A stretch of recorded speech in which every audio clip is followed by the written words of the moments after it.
Hi, everybody. I'm Tom. And I'm Leah. And welcome to our program. This is English Digest. And today we're going to talk about raining, or more specifically, we're going to talk about artificial rain. Is there such a thing? I do believe there is. It's cloud seeding, which causes artificial rain. So we're going to make it rain with cloud seeding today. Interesting. So, yes, sometimes, of course, here in Taiwan, we suffer from droughts when we don't get enough water. So, of course, we might consider this particular technique or technology to make it rain artificially. And this process is called cloud seeding. Y'all know what a seed is. You put it in the ground in order to get a plant to grow. But here the word seed is being used as a verb. You plant seeds in order for something to grow. And here you're planting something in order to make the clouds produce the moisture that comes out and is in the form of rain. Condensation, then rain. And that's what you're trying to do. For me, I've always wanted to get into one of those cloud seeding planes because I've always thought it'd be very, very fascinating to watch the process and see if is it something that's instantaneous, or is this something that it takes a while before you actually get the rain to start to fall.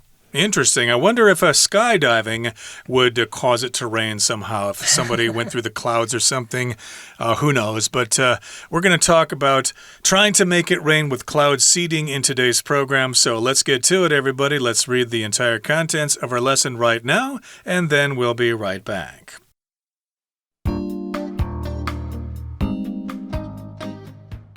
How's the weather? Is one of people's first topics of conversation, as weather greatly affects our day-to-day lives. It's also a prime example of a force of nature we have no control over, or do we? Regulating the weather is not entirely out of the question, though we can't just wave a magic wand and make storms disappear or solve climate change. We can manipulate some weather patterns through a process called cloud seeding. Clouds are made up of tiny droplets of water and ice. More of these mean more condensation, and eventually the droplets fall as rain. Using this principle, scientists conceived of cloud seeding. By artificially adding small ice-like particles to clouds, we can increase the chance that the clouds fall down as rain. There are three main methods of doing this. Scientists might spray water into warm clouds, drop ice into cold clouds, or spray a salt compound like silver iodide into cold clouds from either the ground or an airplane. There are numerous reasons why controlled precipitation might be desirable. One example is ski resorts using it to increase snowfall. This is also done upstream from dams by hydroelectric companies to increase the eventual amount of spring snow melt, and thereby increase water-generated power. Cloud seeding is also used to manage inclement weather. Airports benefit from its ability to clear away fog, and some regions prone to hail are able to reduce storm damage by shrinking the size of hailstones.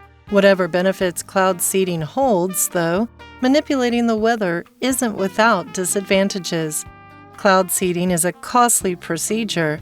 Some countries spend tens of millions of US dollars a year on such projects.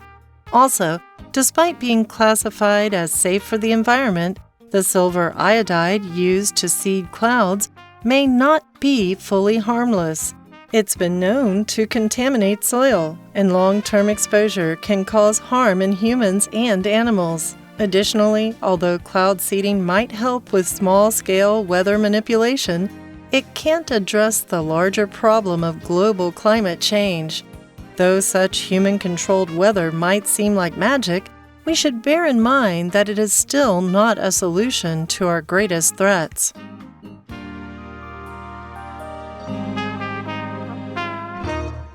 Okay, everybody, let's get into it and talk about cloud seeding, and we do that in order to make it rain.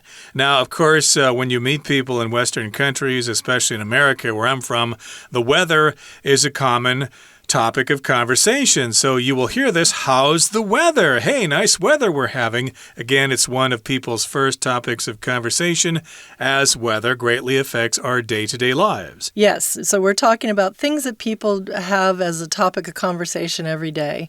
And with the weather, with the eating, those are all pretty important things because the weather greatly affects our day-to-day lives. If something affects you, it influences you, it gets into your day and it causes an effect with an E instead of an A. And that's just what I want to mention to you. If you look here with the effect, when do you know whether to use affect or affect with an E? You normally would know to use it if you want to get a little mnemonic device. Affect is with an A is an action. So if you're expressing a verb, then you want to use affect. Whereas effect is a noun most of the time. There's a lot of little, not always the cases, but most of the time, affect with an A is a verb and affect with an E is a noun. Okay, back to our story. It's also a prime example of a force of nature we have no control over, or do we? So the rain is something we cannot control. What can we do? Maybe we can control it. How? Regulating the weather is not entirely out of the question. Indeed. So we can't really control the rain normally, but it's possible to use technology to regulate the rain or regulate the weather. So here we've got the verb to regulate, which basically means to control, and you control it in a normal fashion, or you control it in a regular fashion. You don't let it get out of control, basically. You want to regulate business, for example. Sometimes people say, oh, you should let airlines conduct the business the way they're supposed to, or at least conduct it by themselves and not have the government regulate them or control them. And, of course, when the government decides not to control the airlines, they say they've been deregulated. They're no longer controlled by the government. So when you're regulating something too, you're kind of keeping it regular, right? You want to keep things regular. So regulating the weather is not entirely out of the question. It's not entirely impossible. So why is that? Let's see. Though we can't just wave a magic wand and make storms disappear or solve climate change, we can do something. We can manipulate some weather patterns through a process called cloud seeding. So we can't just take in our hand our magic wand, right, and go bibbidi-bobbidi-boo or abracadabra and make the rain fall. It'd be nice if we could, but we can't. I often told this to students when they asked me, gee, teacher, how can I improve my English? I said, well, I'm not a magician. I can't wave a magic wand. You're just going to have to work hard and practice and find a language partner and memorize vocabulary and stuff like that. You can't just wave a magic wand and be fluent in just one day. So indeed, we can't just wave a magic wand like a magician and make storms like typhoons or tornadoes. We can't make those disappear. And we cannot solve climate change. That's a big problem that's going to take everybody's collective efforts to stop or control. But we can manipulate some weather patterns through a process called cloud seeding.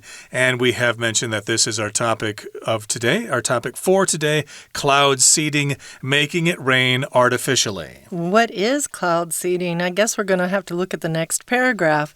Clouds are made up of tiny droplets of water and ice. It doesn't seem like it really. It feels like they should be made up of cotton candy because they look so light and like you can just take a bite out of them. When you're in an airplane, you're looking out the window at the clouds. But they are actually made up of tiny droplets. So not drops, but droplets. A lot of times we add let to the end of words to talk about something smaller. Right, so of course, that's what clouds are made up of. As you said, it looks like they're made out of cotton, but actually they're just like fog, basically. If you drive in fog, that's what a cloud is, just a bunch of water droplets. in the air. Clouds are higher up, so it's a little colder up there. So you're going to get some water droplets and ice droplets, or little pieces of ice. And more of these mean more condensation. And eventually the droplets fall as rain. So condensation is when water forms on a surface that is cold when it is exposed to high humidity. That's why sometimes during the summer, when you get up early in the morning and you go out to your car, the windshield is covered with water. That is condensation. It's also referred to as the morning dew. Using this principle, scientists conceived of cloud seeding. So they came up with the idea of cloud seeding. By artificially adding small ice-like particles to clouds, we can increase the chance that the clouds fall down as rain. So they want to artificially do this. It's not like, okay, we're just going to let it naturally happen.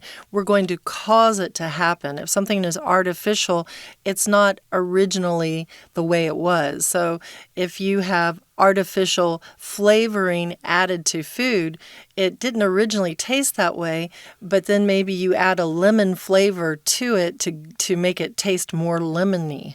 Right, so artificial means man-made, made by people, and this is an adverb here because we're using the verb add. These things have been artificially added, and of course they're adding those ice-like particles to clouds, and by doing this we can increase the chance that the clouds fall down as rain. And a particle is just a small little piece of something, so indeed these are particles that are kind of like ice, but again, they're not really ice. Again, they're artificially added to the clouds, and then it might rain. Okay, that brings us to the midway point in our lesson for today. Let's take a break now and listen to our Chinese teacher. Hello everyone, 我是派老师，今天讲解的是12月份 Unit9 的课程。这篇文章介绍的是和我们生活息息相关的气象知识。大家还记得今年年初台湾经历了几十年来难得一见的旱象，饱受缺水之苦吗？通常在长时间没有降雨的时候，水利单位会协请相关单位进行人工增雨 （cloud seeding） 或称为种云。这个单元的文章是说明文体，写得非常好，结构和组织都值得同学模仿。首先，老师先简单说明文章架构，作者先用大家平常生活经验作为 hook，引发读者兴趣，很快在第一段最后就写出主旨句 Though we can't just wave a magic wand 这个句子，意思是说，虽然我们不能挥动魔杖就让暴风雨消失或改善气候变迁，但我们可以运用人工增雨操纵一些天气形态。主旨句的功用就是明白告诉读者这篇大意是什么，重点就在介绍 cloud seeding。第二段介绍人工增雨的原理以及实际操作的3种主要方法。第3段和第4段都是用主题句开头，分别说明人工增雨的好处以及又有什么坏处。那文章最后一句话则是简洁有力的结论 Though such human control weather might seem like magic 这句话其实就是整个文章简洁有力的结论，意思是说 cloud seeding 这类气象操控技术虽然像魔法，但并不是气候变迁这种重大生存危机的万灵丹。作者又用了 magic 这个字，是不是让人想起开头的 magic wand？ 前后呼应实在是太厉害了。同学如果能够把这种结构学起来，运用在自己的说明文写作，肯定无往不利。我们现在一起看看这个单元的学习重点吧。请看第一段，第一段有2个学习重点。第一点呢，在第3句的 It's also 这边。好，请同学把 prime example 画起来。这里 prime 当形容词用，就是最佳例子、最好的例子。再来，请同学把 a force of nature 画起来，就大自然的力量。再来，请同学看到第二个在下一句 regulating the weather is not entirely out of the question 这个片语很重要，表示不切实际、不可能，所以不值得一提。好，再来呢，请同学看到第二段呢，请同学看到第3句 Scientists conceived of cloud seeding conceived of 这个片语请同学画起来，它其实是想出的意思，就等于 came up with。 We're going to take a short break now, but please stay tuned. We'll be right back.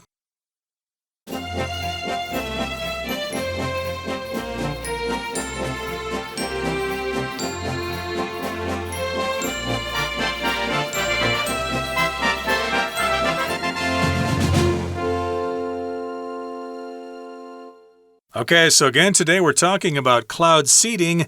And again, we're talking about clouds, which are tiny droplets of water and ice. And of course, the more of those things you have, the more condensation you have. And if you have more condensation, then you have rain. And then raindrops fall.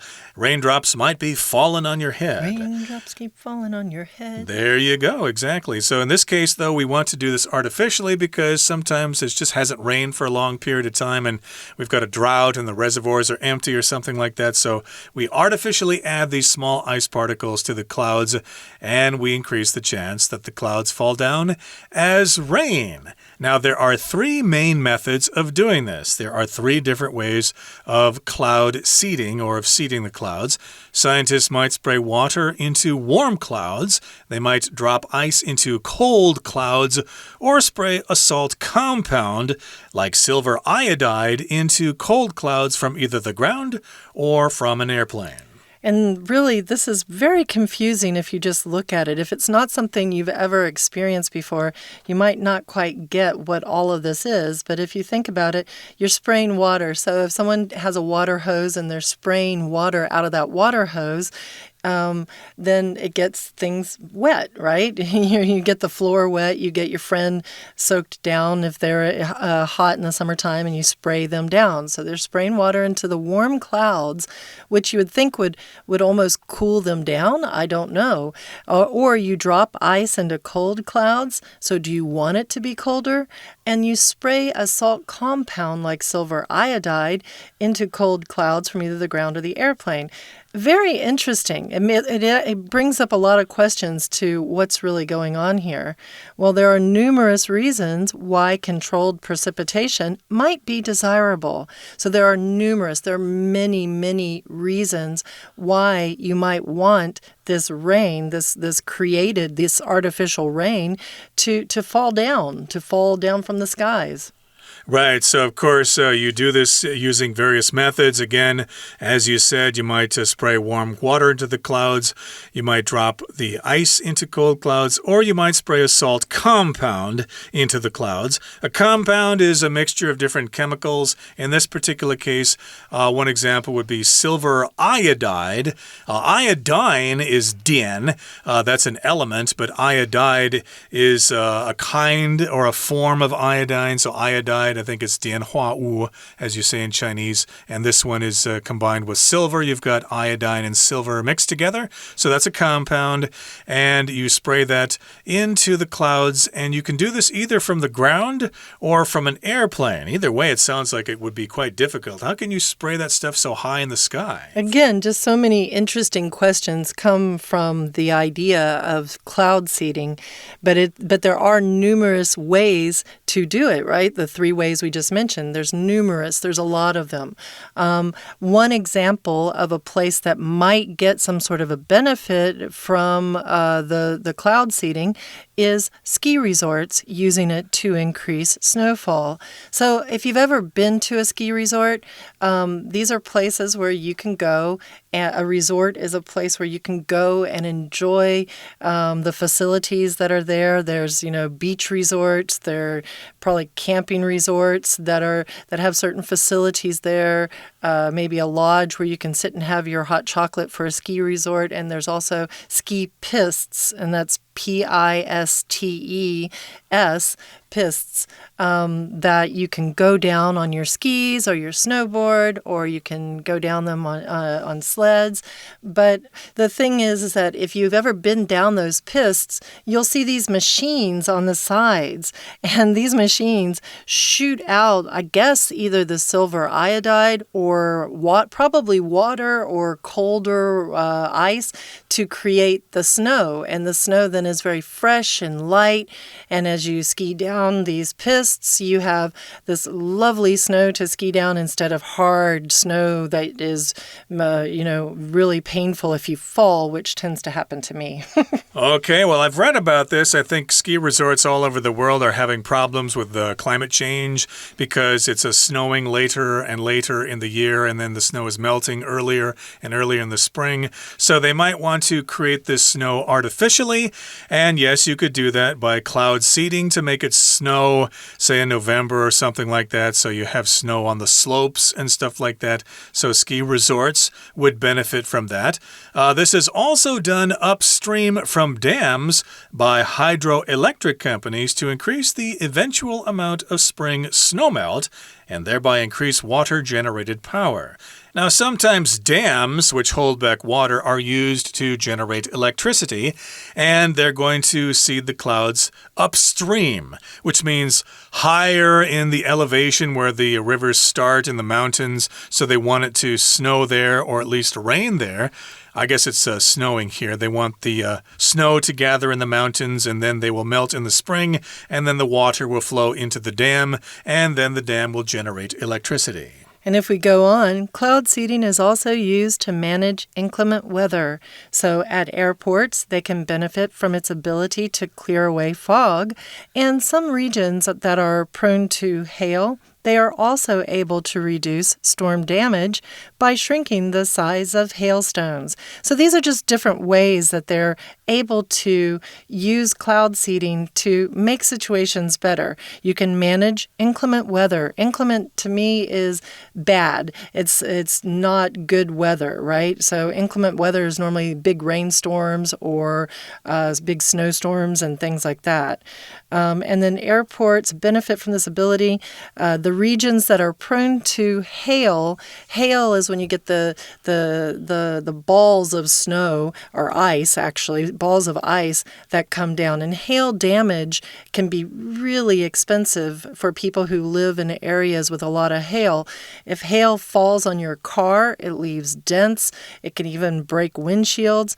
Hail, when it falls hard enough or big enough, can do damage to the roofs of houses. And yeah, I've seen hail when it falls, and you don't want hail. They often talk about golf ball size hail. Ooh. Or if you're in a really bad situation, orange size hail. Well, I've only seen them as big as marbles, but yes, they can be quite big. Those are called hailstones, and hail, of course, is quite rare here in Taiwan, but it has happened, or it does happen from time to time. So here in the final paragraph it says, whatever benefits cloud seeding holds, though, manipulating the weather isn't without disadvantages. So it's true we've got benefits, but still we need to remember there are some disadvantages to cloud seeding. Cloud seeding is very costly. It's a costly procedure. Some countries spend tens of millions of US dollars a year on such projects.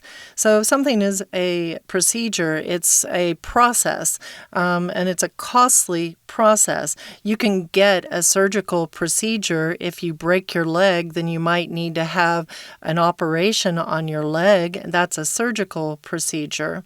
You can also get a facelift or something like that, and that would be a procedure to make you look a little bit more beautiful if you really felt you needed that. Most people probably don't, though.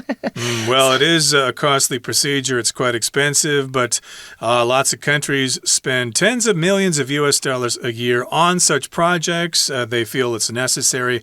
Also, despite being classified as safe for the environment, even though it is considered safe for the environment, the silver iodide used to seed clouds may not be fully harmless. It might actually cause some problems. It's been known to contaminate soil. To contaminate just means to add poison or toxins to something so that it's no good anymore.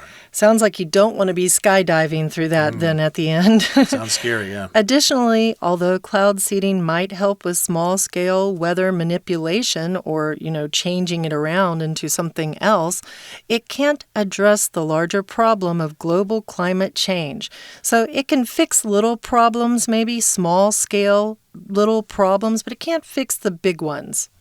Indeed. So the final sentence here says, though such human-controlled weather might seem like magic, we should bear in mind, or we should remember, that it is still not a solution to our greatest threat. So yeah, we can't treat this like a crutch or something. We've got bigger problems to deal with, and we've got bigger problems that we need to address. Okay, that brings us to the end of our explanation for today. It's time now to listen to our Chinese teacher. 请同学看到第三段。第三段第一句是主题句，请同学注意。再来呢，老师要请大家看最后面的这个 desirable。其实它点出主题，它就是要谈人工增雨，然后后面的这个形容词是画龙点睛 ，desirable 是好的，人家想要的所以他是说人工增雨到底有哪些好处呢？分别就是下面的这几点，像包括说第一点呢，可以增加降雪量，再来呢是第3点，它可以呢增加水力发电，以及呢第4点，它也可以呢借此稍微改善管理一些恶劣的气象、恶劣的天候。好，那再来，请同学呢特别注意到第4句有一个句子，就是some regions prone to hail。这里请同学画起来 ，be prone to 其实意思就是特别容易受到什么样的影响。像我们说台湾很容易发生地震，我们也可以说 Taiwan is prone to earthquakes。Taiwan is prone to earthquakes。好，再来，请同学看到第4段。第4段的话，请同学要注意第4段的主题句，第1句一样是主题句。这里整段就是告诉我们，其实人工增雨虽然有好处，可是也不是没有坏处的。所以 whatever benefits cloud seeding holds 这句话是承接上一段，上一段就是在谈人工增雨的好处，而这一句是主题句。这一句呢，承先也启后，让我们知道这一整段是要讲人工增雨到底有哪些缺点。It's not without disadvantages， 负得正嘛，所以就表示其实用人工增雨操控天气也是有坏处的。那有哪些坏处呢？就是下面所说的第2句、第3句、第5句，其实这里总共有3个缺点。第一点呢，就是很贵，很花钱。Cloud seeding is a costly procedure. Costly 那就是很昂贵的，所以很花钱。再来呢，第2个缺点就是我们用来人工增雨的这个化学物质碘化银，那其实对人体可能是会有一些伤害的，对土壤呢也可能会污染土壤。请看到第4句 ，It's been known to contaminate soil. Contaminate 就是污染，它会污染土壤。会污染土壤。再来下一个缺点是什么呢？就是 it can't address the largest problem of global climate change， 就是它其实对于比较大的问题，就是全球的气候变迁是没有帮助的。It can't address the larger problem。好，那以上呢就是我们针对这篇文章的中文讲解，谢谢大家。That brings us to the end of our lesson for today. Everybody, thank you for joining us, and please join us again next time for another edition of our program. And hopefully we'll have enough rain so we don't need to rely on cloud seeding. From all of us here at English Digest, I'm Tom. And I'm Leah. Goodbye. Bye.